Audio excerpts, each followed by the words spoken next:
This book is about God realization and the myths that surround the highest state of spiritual realization known to mankind.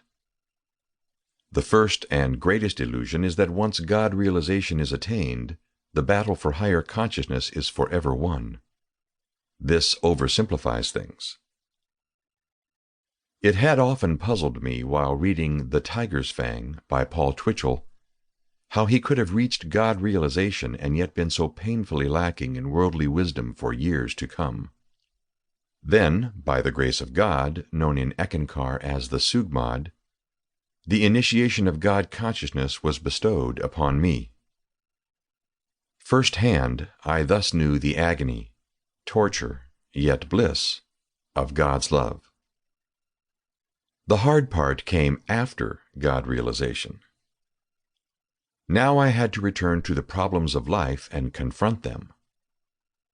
The specter of God's haunting love was always with me, but I found it was a highly personal state of being.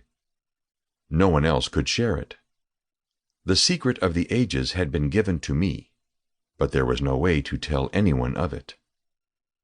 It carried me beyond the pleasant cooing of belief and faith, thrusting me into a brilliant world of light, shorn of all illusion. The brightest realization of all was that no one could save me from anything. Not lost, how could I be saved? No longer could I fool myself that someone else might appease the burden of my mistakes through a propitious atonement. The reason was simple.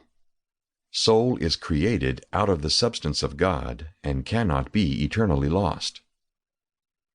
No Savior could shoulder my burdens, for God realization brought with it a full responsibility for everything I ever set into motion.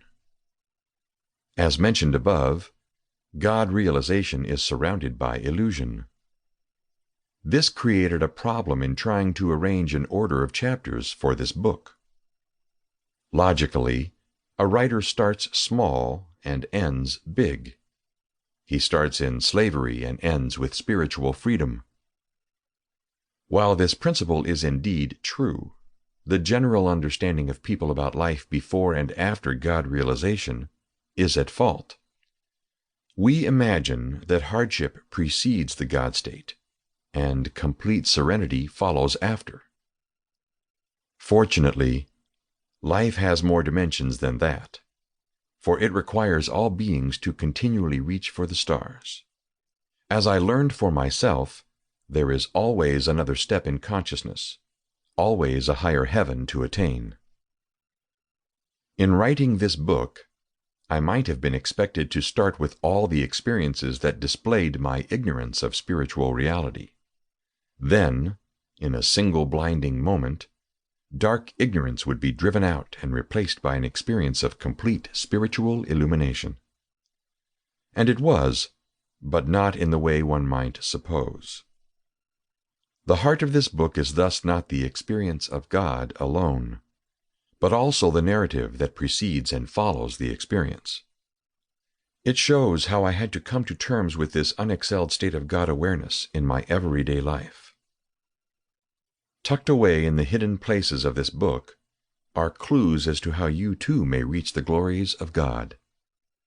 It is up to you to separate the bare threads of illusion from the golden ones of truth. Now, come with me on my journey.